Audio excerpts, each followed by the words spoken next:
Welcome to the Reinbold Report.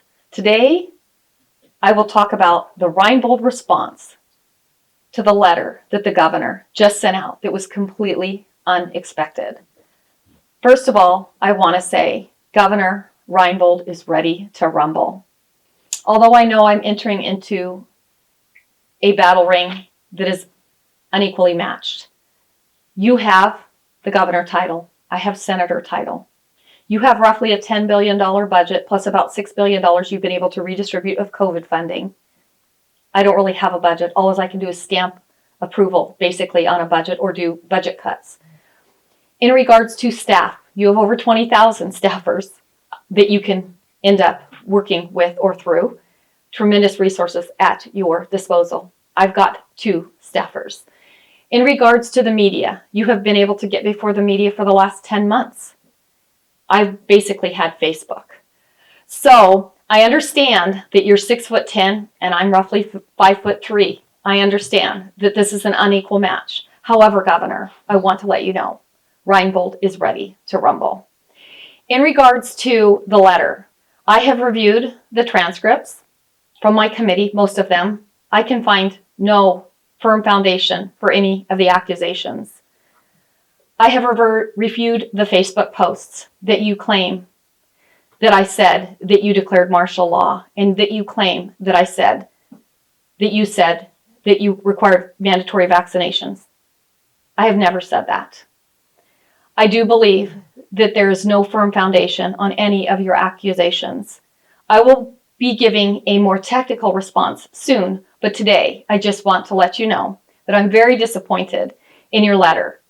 In regards to the fact that I've asked you personally for meetings, I've emailed you, I've called your office, and the bottom line is you won't come to my office to have a discussion. And not only that, I have gone to the extremes when I emailed you to fill out an event form and invited you personally to an event in my office. Because when I send Alaska governor an email, it says invite me to an event, basically. So that's what I did. I invited you to an event. I got declined. I've invited many people before the Judiciary Committee. The Judiciary Committee oversees the activities of the court and Department of Law. The Department of Law has approved all the disaster declarations, the disaster declaration extensions, all of the mandates, the 18 mandates that you put forth, in addition to the health orders, and they have also put their stamp of approval on what the alleged legal attorneys say is illegal. Your Department of Law put the stamp of approval on extending disaster declarations. Because the Judiciary Committee oversees the Department of Law and activities in regards to the Department of Law, in addition to activities in the courts, and we look at any bills referred to our committee that have anything to do with the Department of Law, criminal penalties, civil penalties, etc., it is my duty as Judiciary Chair to ask the tough questions of the executive branch.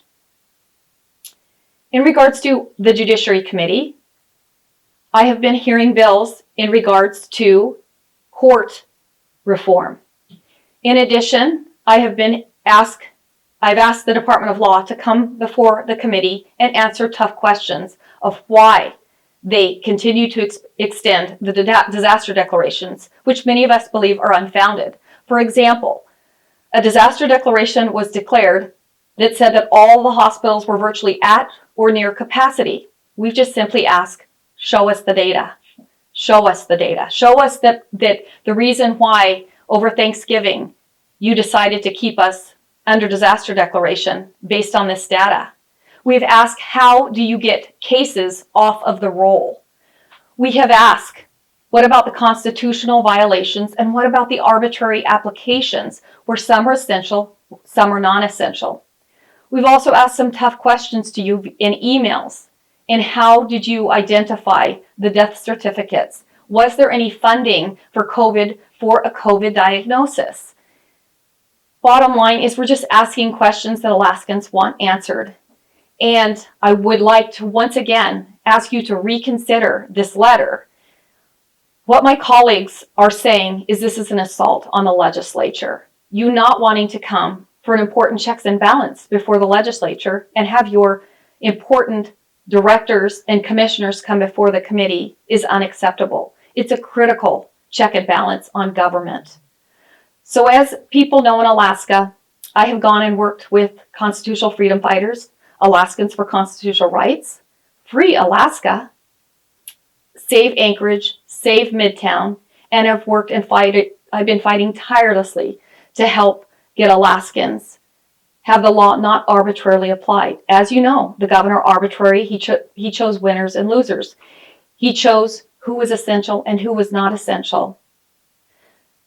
The law is supposed to be equally applied, not arbitrarily applied. It is my responsibility as Judiciary Chair to ask these tough questions.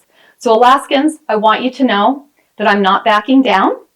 I'm going to fight for you. I believe in the Constitution. I believe in capitalism, and I'm here to fight for the rights of Alaskans. So with that, please stay tuned. There's going to be another video where I get into the more technical response of the letter. And with that, Alaskans, thank you for standing tall with me. We will not back down. We will continue to fight. Thank you very much. I'm Senator Lora Reinbold.